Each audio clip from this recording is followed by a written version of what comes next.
2025년 11월 1일 토요일 아침을 여는 생명의 큐티 시간입니다. 오늘 말씀은 스가랴서 6장 1절에서 15절 말씀으로 회복을 위해 세우신 지도자들이라는 제목으로 함께 말씀을 나누도록 하겠습니다.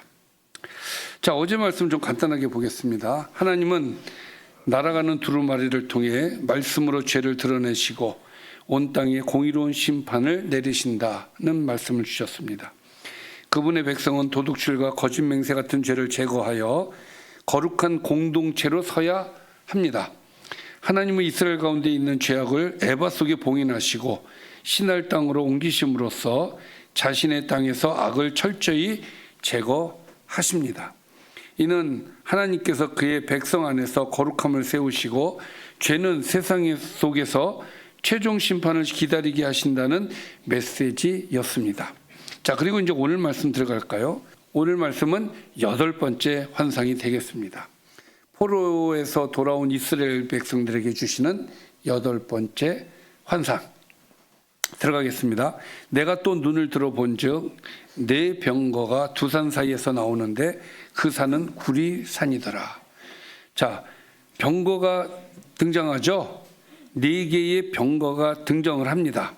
근데 이 병거를 자세하게 들여다보면은 첫 번째 병거는 붉은 말들이 이끌고, 또 둘째 병거는 검은 말들이 이끌고, 셋째 병거는 흰 말들이 이끌고, 넷째 병거는 어룽지고 건장한 말들이 이끌었다. 메었다는 말이 그 말이죠. 자, 그래서 이렇게 색깔별로 나누어진 이 말들이 4개의 병거를 메고 있는 것을 스가랴가 보게 됩니다.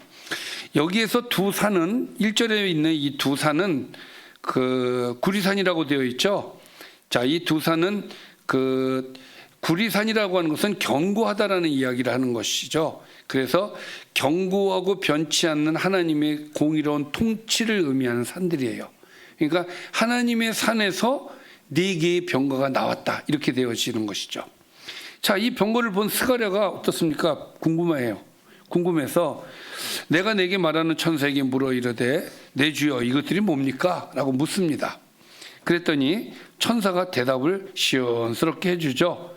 자, 천사가 대답하여 이르되 이는 하늘의 네 바람이다, 이렇게 얘기를 해요. 하늘의 네 바람인데 온 세상의 주 앞에 서 있다가 나가는 것이다 라고 얘기를 해요. 그러면서 하나하나 구체적으로 얘기를 해줍니다. 검은 말은 북쪽 땅으로 나간다. 북쪽에는 뭐가 있습니까? 바벨론이 있어요. 또 흰 말은 그 뒤를 따라가고 어룽진 말은 남쪽 땅으로 나가고, 남쪽에는 어디가 있나요? 애굽이 있어요. 자, 그래서 그가 이르되, 그렇게 해서 그 말들이 남북으로 나누어서 다니긴다는 얘기고, 또 그가 이르되 너희는 여기서 나가서 땅에 두루 다니라 하매 곧 땅에 두루 다니더라. 4개의 병거가 이제 온 땅에 두루 다닌다는 이야기를 하는 겁니다. 그러니까 온 세상으로 퍼져나간다라는 의미를 가지고 있는 것이죠. 여기에서 병거를 끄는 말의 색깔은 그 역할과 사역의 방향을 이야기하는 거예요. 그러니까 예를 들어서 붉은 말은 앞에서 붉은 말이 있었죠. 붉은 말은 전쟁과 피해 심판을 얘기하는 것이고, 또 검은 말은 재앙과 기근 또 혹은 죽음, 이것을 의미하는 거예요. 흰 말은 승리와 평화를 이야기합니다. 그리고 어룽지고 건장한 말은 여러 역할을 담당하는 그 좀 복합적인 의미로서 의 말인데, 그러니까 여기저기 다니면서 그 관찰하고 관리하는 그런 역할을 하는 그런 말들을 이야기를 하는 거예요. 8절입니다. 그가 내게 외쳐 말하여 이르되 북쪽으로 나간 자들이 북쪽에서 내 영을 쉬게 하였느니라. 북쪽은 아까 어디를 얘기한다 그랬죠? 바벨론이에요. 자, 내 영을 쉬게 하였다는 말은 하나님의 분노가 진정되었다는 의미입니다. 이것은 즉 바벨론에 대한 심판이 완성되어서 하나님의 공의가 이루어졌다라는 걸 얘기를 하는 거거든요. 그러니까 바벨론은 하나님의 백성을 괴롭히는 나라였기 때문에 그 심판은 하나님의 의로운 보응이었다라고 얘기할 수가 있겠죠. 자, 그리고 이어지는 장면에서 하나님은 선지자에게 이렇게 말씀하십니다. 여호와의 말씀이 내게 임하여 이르시되. 자, 뭐라고 말씀하시는지 볼까요? 사로잡힌 자 가운데서 바벨론에서부터 돌아온 헬데 도비야 여다야가 지금 누구네 집으로 들어갔습니까? 요시야의 집에 들어갔다라고 되어 있죠. 아마도 이 헬데 도비야 여다야가 이 고향으로 돌아와서 자기들의 집에 거하지를 못하고 요시야의 집에서 함께 거했던 것으로 보여져요.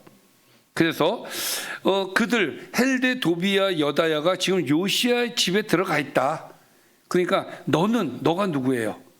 스가랴죠. 스가랴에게 너는 이날에 그 집에 들어가서, 그 집이 누구네 집이에요? 요시야의 집에 들어가서 그들은 누구예요? 헬데 도비야 여다야, 그들에게 받아라. 뭘 받습니까? 11절에 보니까 은과 금을 받았어, 이렇게 되어 있어요. 그러니까 아마도 헬데 도비야 여다야는 그 바벨론으로부터 돌아올 때 은과 금을 좀 많이 가지고 왔었던 것 같아요. 그래서 그 은과 금을 받아서 면류관을 만들라고 스가랴에게 명령을 하시는 그런 내용입니다. 자, 면류관은 무엇을 상징하나요? 왕을 상징하는 거거든요. 그런데 여호수아는 왕이에요, 제사장이에요? 제사장이에요. 그러니까 여기서 제사장이 왕의 면류관을 쓴다는 것은 무엇을 의미하느냐? 왕과 제사장의 역할을 같이 한다라는 이야기를 하는 것이고, 이것은 더 나아가서 누구를 얘기하는 거예요? 예수 그리스도를 예표하는 말입니다. 그러니까 예수님께서 오셔서 왕으로서, 제사장으로서 사역을 감당하실 것이다, 그런 이야기가 되겠죠. 자, 말하여 이르기를 만군의 여호와께서 이같이 말씀하시되 보라 싹이라. 여호수아에게 머리를 씌우신 다음에 뭐라고 얘기합니까? 싹이라고 얘기하는 거예요. 싹이라 이름하는 사람이 자기 곳에서 나와서 돋아나서 여호와의 전을 건축할 것이다. 그러니까 여호수아를 보면서 싹이라고 하는 사람을 앞으로 나와서 여호와의 성전을 건축하게 될 거다. 지금 누구를 보면서 하는 얘기예요?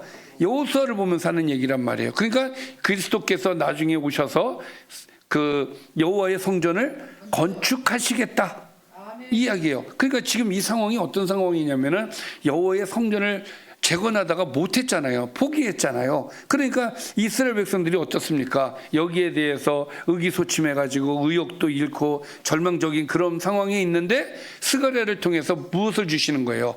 소망의 메시지를 주시는 거예요. 아멘. 걱정하지 마. 내가 메시아를 보내줄게. 성전 건축해줄게. 이런 메시지를 주시는 것이죠. 그가 와서 여호와의 전을 건축할 것이고 영광도 없고 그 자리에 앉아서 다스릴 것이다. 아멘. 할렐루야. 아멘. 성전만 건축하는 게 아니에요. 영광도 없고 그 자리에서 통치도 하시겠다는 거죠. 아멘. 또 제사장이 자기 자리에 있으리니 이 둘 사이에 평화의 의논이 있으리라. 그러니까 왕권과 제사장이 하나 됨으로써 주님께서 오셔서 평화를 우리에게 주실 것이다라는 그런 메시지가 되는 것이죠. 아멘. 할렐루야. 아멘. 자, 그리고 그 면류관은 헬렘과 도비야 여다야와 스바냐의 아들 헨을 기념하기 위하여 여호와의 전 안에 두라. 면류관을 성전 안에 둬서 기념을 하라고 이야기를 지금 하고 있어요. 그래서 그 면류관은 성전 안에 기념물로 남게 됩니다. 또 먼데 사람들이 와서 여호와의 전을 건축할 것이다. 이 말은 무엇이냐면 이방인들이 하나님 성전 건축에 참여하게 될 것이다. 그러니까 자 보십시오. 예수님께서 이 역할을 하신다 그랬잖아요. 그리고 그 이후란 말이에요. 그럼 예수님으로 말미암아 이방인들이 구원을 받고 이들이 함께 와서 무엇을 세운다? 교회를 세운다는 얘기를 하는 거예요. 아멘. 할렐루야. 아멘. 자, 만군의 여호와께서 나를 너희에게 보내신 줄 너희가 알리라. 자, 이방인들이 와서 건축함으로써 하나님을 알게 될 것이다. 아멘. 아니, 하나님께서 여호와께서 나를 너희에게 보내신 줄 알게 될 것이다, 그 얘기죠. 아멘. 자, 그리고 너희가 만일 너희의 하나님 여호와의 말씀을 들을진대 순종하면, 아멘. 순종하면 이같이 되리라. 이같이는 뭐예요? 건축이 된다 이 얘기예요. 자, 그럼 뭐예요? 하나님께서 성전을 건축해 주신다. 자, 오늘 4개의 병거를 통해서 하늘의 바람을 일으켜 가지고 하나님께서 모든 것을 정리를 하신 다음에 새롭게 예수님이 오셔서 새로운 모든 것을, 새로운 성전을 건축하신다라는 것이 오늘 말씀이고, 그것을 통해서 이방에 있는 나라들까지 그들이 구원의 은혜를 얻게 될 것이다. 그 이야기를 오늘 말씀을 통해서 우리에게 주시는 겁니다. 자, 그러니까 우리는 순종해야 돼요. 그래서 이 성전을 새롭게 건축해야 될 줄 믿습니다. 자, 오늘 말씀 정리해 보겠습니다. 내 병거가 구리산 사이에서 나와 온 세상으로 나아가 하나님의 심판과 통치를 수행합니다. 그들이 북쪽과 남쪽으로 나아가 하나님의 분노를 이루고 마침내 하나님의 분노가 풀려 온 세상에 하나님의 공의로 완전히 이루어집니다. 포로에서 돌아온 사람들이 가져온 은과 금으로 스가랴가 면류관을 만들어 대제사장 여호수아의 머리에 씌움으로써 장차 오실 메시아 싹이 하나님의 성전을 세우고 왕이자 제사장으로 다스릴 것을 예언하였습니다. 또한 모든 민족이 그 성전 건축에 참여하게 될 것을 약속하셨습니다. 할렐루야. 기도하겠습니다. 살아계신 아버지 하나님, 우리에게 항상 말씀을 주신 하나님을 찬양합니다. 하늘의 새바람을 불러 일으켜셔서 우리를 회복해 주시고 또 무너진 성전을 다시 세우실 수 있도록 하나님께서 싹을 통해서 우리에게 새 시작, 새 생명을 허락해 주시니 감사드립니다. 아버지, 우리가 이 하나님의 말씀에 순종하여서 하나님의 뜻, 새 성전이 거룩해지는 이 일에 우리 모두가 순종하여 하나님께 영광이 되게 하여 주옵소서. 예수님의 이름으로 기도드리옵나이다. 아멘.